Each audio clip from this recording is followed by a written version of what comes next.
Good morning दोस्तों, JSSC defence zone YouTube channel में आपका स्वागत है। आज की इस वीडियो में हम एनसीएफ 2005 से संबंधित कुछ क्वेश्चन को देखेंगे।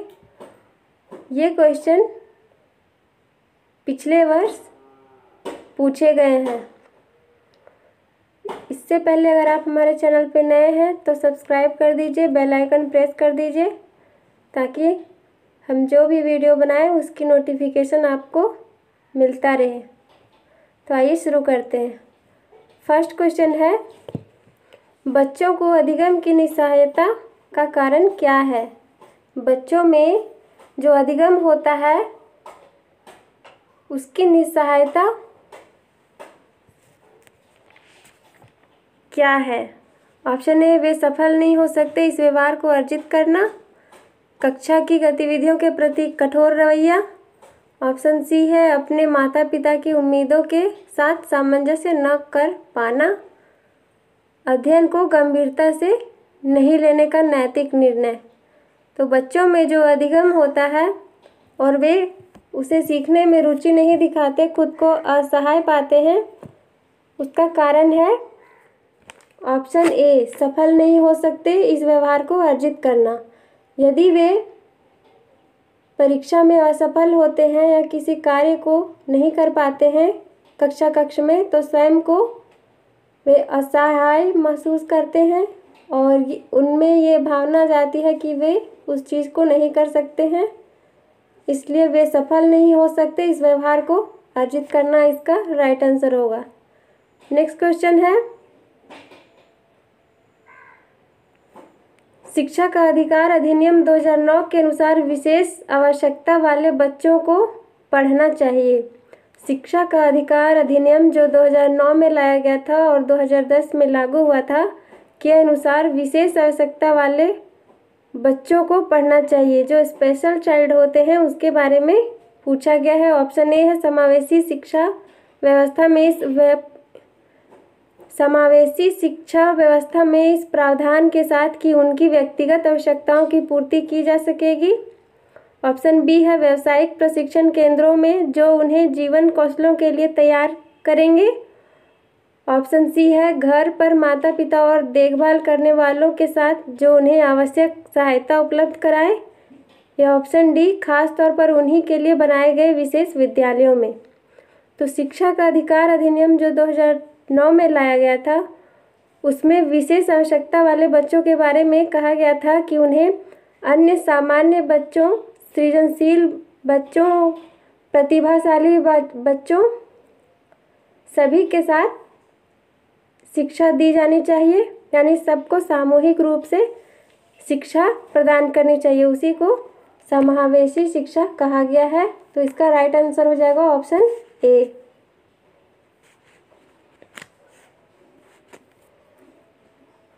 नेक्स्ट क्वेश्चन है, राष्ट्रीय पटचर्या रूपरेखा 2005 के अनुसार अधिगम अपने स्वभाव में खाली स्थान और है। तो एनसीएफ 2005 के अनुसार अधिगम अपने स्वभाव में निष्क्रिय या सामाजिक स्वरूप लाता है। ऑप्शन बी है, सक्रिय और सरल। ऑप्शन सी, सक्रिय और सामाजिक। ऑप्शन डी, निष्क्रिय और सरल। तो एनसीएफ 2005 के अनुसार अधिगम अपने स्वभाव में सक्रियता लाता है और सामाजिक प्रवृत्ति लाता है। अधिगम से बच्चे सामाजिक समायोजन करना सीखते हैं और समाज में सक्रिय होते हैं। नेक्स्ट क्वेश्चन है, कक्षा में रचनात्मकता के विकास के लिए निम्नलिखित में से किसकी आवश्यकता नहीं है? एक कक्ष में रचनात्मकता, सृजनशीलता के विकास में किसकी आवश्यकता नहीं है? ऑप्शन ए है, खेल खेलने की। ऑप्शन बी, प्रयोग करने की। ऑप्शन सी, कहानी लेखन की। और ऑप्शन डी, व्याख्यान देने की। तो एनसीएफ 2005 के अनुसार कक्ष में रचनात्मकता, सृजनशीलता को बढ़ावा देने के लिए कक्ष में व्याख्यान देने की आवश्यकता नहीं है। खेल विधि प्रयोग के द्वारा कहानी लेखन से रचनात्मकता का विकास होता है। तो इसका राइट आंसर हो जाएगा ऑप्शन डी, व्याख्यान देने की। नेक्स्ट क्वेश्चन है, संविधान के अनुच्छेदों में से निम्न में से कौन सा अनुच्छेद निःशुल्क और अनिवार्य शिक्षा का अधिनियम 2009 की अधिसूचना के बाद प्रभावित हुआ? संविधान के अनुच्छेद में से निम्नलिखित 4 अनुच्छेद दिए गए हैं। इसमें से यह पूछा गया है कि शिक्षा का अधिकार जो अधिनियम लाया गया था 2009 में, वह कौन से अनुच्छेद के तहत संविधान में वर्णित है? ऑप्शन ए है अनुच्छेद 51, ऑप्शन बी अनुच्छेद 46, ऑप्शन सी अनुच्छेद 22 या ऑप्शन डी अनुच्छेद 20। तो शिक्षा का अधिकार अधिनियम संविधान के अनुच्छेद 46 में वर्णित है, जो नीति निर्देशक तत्व के अंतर्गत आता है। नेक्स्ट क्वेश्चन है एक प्रभावी शिक्षक होने के लिए निम्न में से क्या करना महत्वपूर्ण है? एक प्रभावी शिक्षक बनने के लिए निम्न में से क्या करना महत्वपूर्ण है? ऑप्शन ए समूह गतिविधि के बजाय व्यक्तिगत अधिगम पर ध्यान केंद्रित करना, ऑप्शन बी छात्रों की पूछताछ के कारण उत्पन्न व्यवधान से बचना चाहिए, ऑप्शन सी प्रत्येक बच्चे के साथ संपर्क में होना चाहिए, या ऑप्शन डी किताब जैसे उत्तर देने पर जोर देना चाहिए। तो एक प्रभावी शिक्षक बनने के लिए आवश्यक है कि वह प्रत्येक बच्चे के साथ संपर्क में रहे और प्रत्येक बच्चे की ज़रूरत का ख्याल रखे। नेक्स्ट क्वेश्चन है शिक्षा के क्षेत्र में पाठ्यक्रम शब्द इनमें से किसकी ओर संकेत करता है? शिक्षा के क्षेत्र में पाठ्यक्रम शब्द किसकी ओर संकेत करता है? ऑप्शन ए है मूल्यांकन प्रक्रिया, ऑप्शन बी कक्षा में प्रयुक्त होने वाली पाठ्यक्रम सामग्री, ऑप्शन सी शिक्षण पद्धति एवं पढ़ाई जाने वाली सामग्री, या ऑप्शन डी विद्यालय का वह समग्र कार्यक्रम जिससे छात्र प्रतिदिन के अनुभवों को प्राप्त करते हैं। शिक्षा के क्षेत्र में पाठ्यक्रम शब्द का अर्थ होता है विद्यालय का वह समग्र कार्यक्रम जिससे छात्र प्रतिदिन अपने अनुभव से प्राप्त करता है। इसका राइट आंसर हो जाएगा ऑप्शन डी। नेक्स्ट क्वेश्चन है भारत में शिक्षा की गुणवत्ता में सुधार के लिए सबसे महत्वपूर्ण कारक कौन सा हो सकता है? भारत में शिक्षा की गुणवत्ता में सुधार के लिए सबसे महत्वपूर्ण कारक कौन सा हो सकता है? ऑप्शन ए प्रशिक्षण एवं पर्यवेक्षण द्वारा शिक्षकों की व्यावसायिक क्षमता को बढ़ावा देना, ऑप्शन बी केवल उच्च स्तरीय चिंतन कौशलों पर ही आकलन को केंद्रित करना, ऑप्शन सी देश भर में एक ही पाठ्यक्रम का अनुगमन करना, या ऑप्शन डी बाह्य परीक्षा की आवृत्ति को बढ़ाते हुए उसे साल में एक बार आयोजित करना। तो शिक्षा की गुणवत्ता में सुधार के लिए आवश्यक है कि शिक्षकों को प्रशिक्षण दिया जाए और इसका अधिक से अधिक व्यावसायीकरण हो। तो इस क्वेश्चन का राइट आंसर हो जाएगा ऑप्शन ए प्रशिक्षण एवं पर्यवेक्षण द्वारा शिक्षकों की व्यावसायिक क्षमता को बढ़ावा देना। नेक्स्ट क्वेश्चन है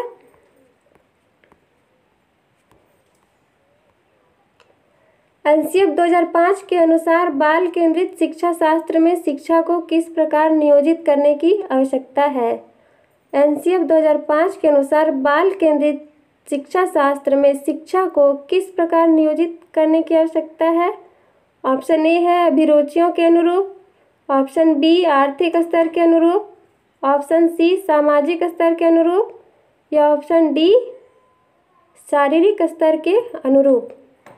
एनसीएफ 2005 के अनुसार बाल केंद्रित शिक्षा शास्त्र में शिक्षा जो है वो अभिरुचियों के अनुरूप दिया जाना चाहिए। तो इसका राइट आंसर हो जाएगा ऑप्शन ए अभिरुचियों के अनुरूप। जिस बच्चे को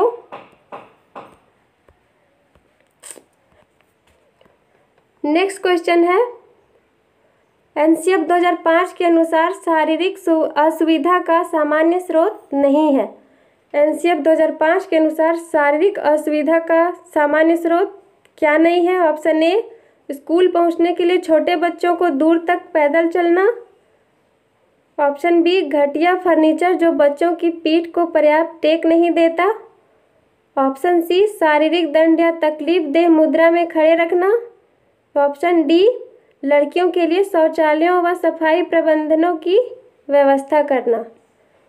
तो शारीरिक असुविधा का सामान्य स्रोत एनसीएफ 2005 के अनुसार है लड़कियों के लिए शौचालयों व सफाई प्रबंधनों की व्यवस्था करना। इसका राइट आंसर हो जाएगा ऑप्शन डी।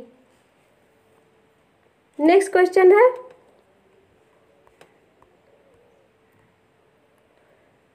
राष्ट्रीय पाठ्यचर्या रूपरेखा 2005 के अनुसार सत्य नहीं है। एनसीएफ 2005 के अनुसार सत्य नहीं है। 4 कथन दिए हुए हैं। पहला कथन है सभी बच्चों में सीखने की क्षमता होती है। ऑप्शन बी सभी बच्चे स्वभाव से सीखने हेतु प्रेरित रहते हैं। ऑप्शन सी बच्चे व्यक्तिगत स्तर पर एक ही तरह से सीखते हैं। या ऑप्शन डी स्कूल के भीतर व बाहर दोनों जगह सीखने की प्रक्रिया चलती रहती है। तो बच्चों में सीखने की जो क्षमता होती है, प्रक्रिया होती है, सभी बच्चों में अलग अलग होती है और सभी बच्चों में कुछ ना कुछ सीखने की क्षमता होती है। उनमें कोई ना कोई गुण विद्यमान होता है। सभी बच्चे स्वभाव से सीखने हेतु प्रेरित होते हैं और स्कूल के भीतर व स्कूल के बाहर दोनों जगह सीखने की प्रक्रिया चलती रहती है। तो इसका राइट आंसर हो जाएगा ऑप्शन सी बच्चे व्यक्तिगत स्तर पर अलग अलग तरह से अपने अपने अनुभवों के आधार पर सीखते हैं। यानी ऑप्शन सी जो है स्टेटमेंट वो गलत होगा।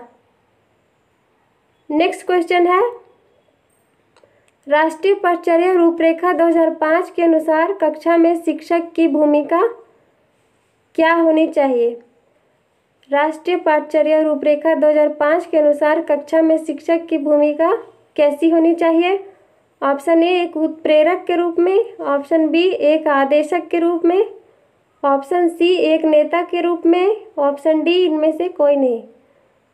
तो शिक्षक की भूमिका एक उत्प्रेरक, एक आदर्श के रूप में होनी चाहिए क्योंकि बच्चे अनुकरण के द्वारा सीखते हैं। वे अपने शिक्षक जो उनके शिक्षक करते हैं बच्चे उनका अनुकरण करना चाहते हैं, इसलिए शिक्षक की भूमिका एक उत्प्रेरक के रूप में होती है। नेक्स्ट क्वेश्चन है शिक्षक पाठ्य पुस्तक की जानकारी के साथ अन्य संदर्भ जोड़कर को पुष्ट और गहन बना सकता है। शिक्षक पाठ्य पुस्तक की जानकारी के साथ अन्य संदर्भ को जोड़कर ज्ञान को पुष्ट और गहन बना सकता है। ऑप्शन ए है शिक्षार्थी, ऑप्शन बी अनुभव, ऑप्शन सी आकृति, ऑप्शन डी लिंग भेद। तो शिक्षक पाठ्य पुस्तक की जानकारी को अपने अनुभव के साथ जोड़कर उसे और अधिक पुष्ट और गहन बना सकता है। तो इसका राइट आंसर हो जाएगा ऑप्शन बी अनुभव। नेक्स्ट क्वेश्चन है विवेचनात्मक शिक्षा शास्त्र खुले विमर्श और विविध दृष्टिकोण के माध्यम से लेने की प्रक्रिया को सरल बनाता है। विवेचनात्मक शिक्षा शास्त्र खुले विमर्श और विविध दृष्टिकोण के माध्यम से कौन सा निर्णय लेने की प्रक्रिया को सरल बनाता है। ऑप्शन ए है सामूहिक निर्णय, ऑप्शन बी एकल निर्णय, ऑप्शन सी स्वनिर्णय, ऑप्शन डी इनमें से कोई नहीं। तो विवेचनात्मक शिक्षा शास्त्र खुले विमर्श और विविध दृष्टिकोण के माध्यम से सामूहिक निर्णय लेने की प्रक्रिया को सरल बनाता है। नेक्स्ट क्वेश्चन है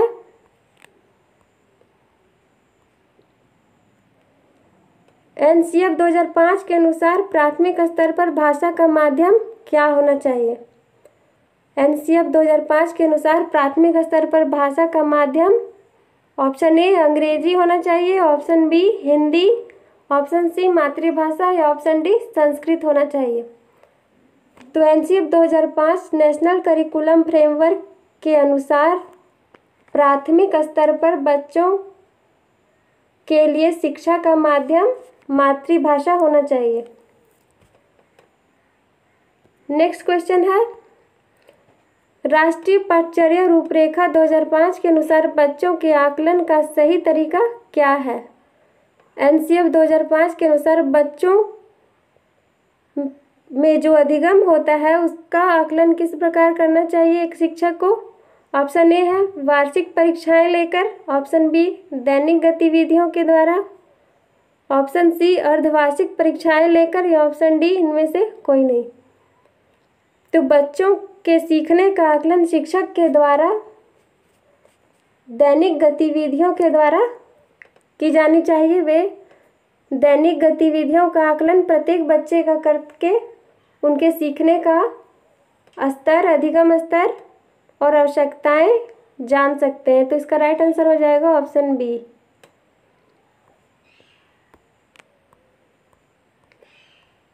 नेक्स्ट क्वेश्चन है, भीड़ भाड़ वाली कक्षाओं में अध्यापन की बात करना निरर्थक है। भीड़ भाड़ वाली कक्षाओं में किस प्रकार के अध्यापन की बात करना निरर्थक है। ऑप्शन ए पिछड़ेपन, ऑप्शन बी सामान्य, ऑप्शन सी कक्षा केंद्रित, या ऑप्शन डी सृजनशील। तो भीड़ भाड़ वाली कक्षाओं में सृजनशील अध्यापन की बात करना निरर्थक है, क्योंकि सृजनशील बालक जो होते हैं उनकी आवश्यकताएं कुछ अलग प्रकार की होती है और उन्हें व्यक्तिगत रूप से सहायता, प्रेरणा की आवश्यकता होती है ताकि उनके चिंतन शैली को और अधिक विस्तार दिया जा सके। तो इसका राइट आंसर हो जाएगा ऑप्शन डी, सृजनशील अध्यापन की बात करना निरर्थक है भीड़ भाड़ वाली कक्षाओं में। नेक्स्ट क्वेश्चन है, यदि बच्चे फेल होते हैं तो वे क्या दर्शाते हैं।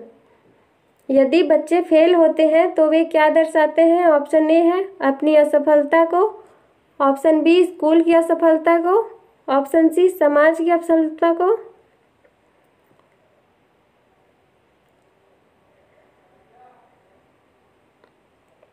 नेक्स्ट क्वेश्चन है, यदि बच्चे फेल होते हैं तो वे दर्शाते हैं। ऑप्शन ए अपनी असफलता को, ऑप्शन बी स्कूल की असफलता को, ऑप्शन सी समाज की असफलता को, या ऑप्शन डी परिवार की असफलता को। तो यदि बच्चे फेल होते हैं कक्षा में तो उसे स्कूल की असफलता को उसका कारण माना जाता है। नेक्स्ट क्वेश्चन है,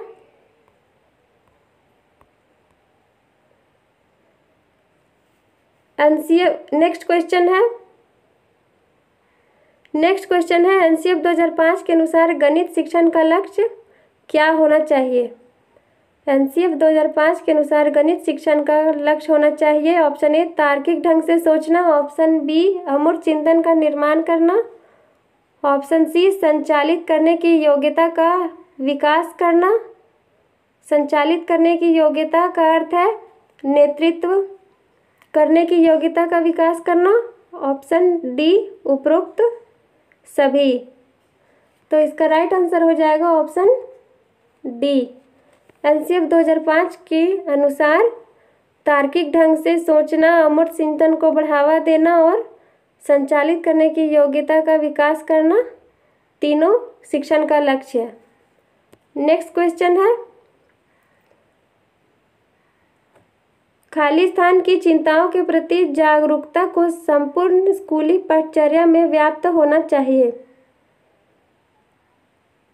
चिंताओं के प्रति जागरूकता को संपूर्ण स्कूली पाठचर्या में क्या व्याप्त होना चाहिए। ऑप्शन ए गणित, ऑप्शन बी पर्यावरण, ऑप्शन सी भाषा, या ऑप्शन डी मातृभाषा। तो पर्यावरण के प्रति चिंताओं को जागरूक करने के लिए स्कूली पाठ्यक्रम में वैसा वातावरण होना चाहिए। तो इसका राइट आंसर हो जाएगा ऑप्शन बी पर्यावरण। नेक्स्ट क्वेश्चन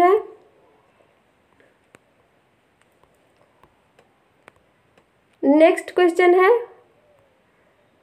कला विषय को स्कूली शिक्षा के किस स्तर पर शामिल किए जाने पर बल देना चाहिए। कला विषय को स्कूली शिक्षा के किस स्तर पर शामिल किए जाने पर बल देना चाहिए।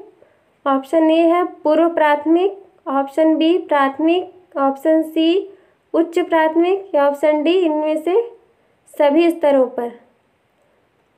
तो कला विषय को स्कूली शिक्षा के लिए पूर्व प्राथमिक, प्राथमिक और उच्च प्राथमिक तीनों स्तर पर शामिल करना चाहिए। तो इसका राइट आंसर हो जाएगा ऑप्शन डी। नेक्स्ट क्वेश्चन है, एनसीएफ 2005 किस सूझ के आधार पर पाश्चर्य के बोझ को कम करने पर बल देती है? एनसीएफ 2005 किस सूझ के आधार पर पाश्चर्य के बोझ को कम करने पर बल देती है? ऑप्शन ए है शिक्षा बोझ के साथ, ऑप्शन बी शिक्षा बिना बोझ के, ऑप्शन सी शिक्षा पर्यावरण के साथ, या ऑप्शन डी शिक्षा पर्यावरण के साथ। ये रिपीट हो गया है, सॉरी। तो एनसीएफ 2005 का जो लक्ष्य है वह है शिक्षा बिना बोझ के बच्चों को दी जाए। इसी कारण पर्यावरण अध्ययन को व्यवहारिक जीवन से जोड़कर उन्हें शिक्षा दी जानी चाहिए ताकि उन पर पुस्तक का बोझ न पड़े। शिक्षा बिना बोझ के एनसीएफ 2005 का मुख्य उद्देश्य है। नेक्स्ट क्वेश्चन है,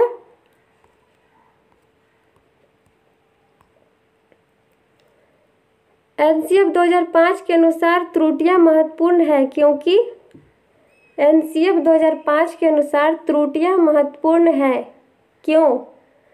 ऑप्शन ए शिक्षकों को बच्चों को डांटने के लिए एक तरीका प्रदान करती है, ऑप्शन बी है बच्चे की सोच में अंतर्दृष्टि प्रदान कराती है और समाधानों को पहचानने में मदद करती है, ऑप्शन सी है कुछ बच्चों को कक्षा से बाहर करने के लिए आधार उपलब्ध कराती है, या ऑप्शन डी छात्रों को उत्तीर्ण और अनुत्तीर्ण के समूहों में वर्गीकृत करने के लिए एक महत्वपूर्ण उपकरण है। तो एनसीएफ 2005 के अनुसार त्रुटियां गलतियां महत्वपूर्ण होती है क्योंकि बच्चे की सोच में अंतर्दृष्टि प्रदान करती है त्रुटियां और समाधानों को पहचानने में मदद करती है। यदि वे त्रुटियां करते हैं तो उनमें और अधिक जिज्ञासा जागृत होती है कि मैंने कहाँ गलती की और वे जानने का प्रयास करते हैं और उस समस्या के समाधान को पहचानने का प्रयास करते हैं। नेक्स्ट क्वेश्चन है, एनसीएफ 2005 के मार्गदर्शक सिद्धांतों के विषय में सत्य कथन कौन सा है? एनसीएफ 2005 के मार्गदर्शक सिद्धांतों के विषय में सत्य कथन कौन सा है? ऑप्शन ए पाठ्यचर्या पाठ्यपुस्तक केंद्रित होना चाहिए, ऑप्शन बी अधिगम प्रक्रिया के अंतर्गत न समझ आने वाली अवधारणाओं को रखना चाहिए, ऑप्शन सी स्कूल में प्राप्त ज्ञान को बाहरी जीवन से जोड़ना जाना चाहिए, ऑप्शन डी ऐसी अधिभावी पहचान की अवहेलना करनी चाहिए जो राष्ट्रीय चिंताओं पर आधारित हो।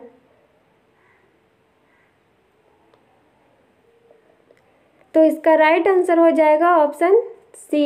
एनसीएफ 2005 के मार्गदर्शक सिद्धांत में यह शामिल है कि स्कूल में प्राप्त ज्ञान को बाहरी जीवन और उनके व्यवहारिक जीवन से जोड़ा जाना चाहिए और उन्हें अधिक से अधिक अनुभव विद्यालय में प्रदान कराया जाना चाहिए ताकि उनका आने वाला जो जीवन है वह सरल बने। अगर आपको वीडियो अच्छा लगा हो तो प्लीज़ लाइक कर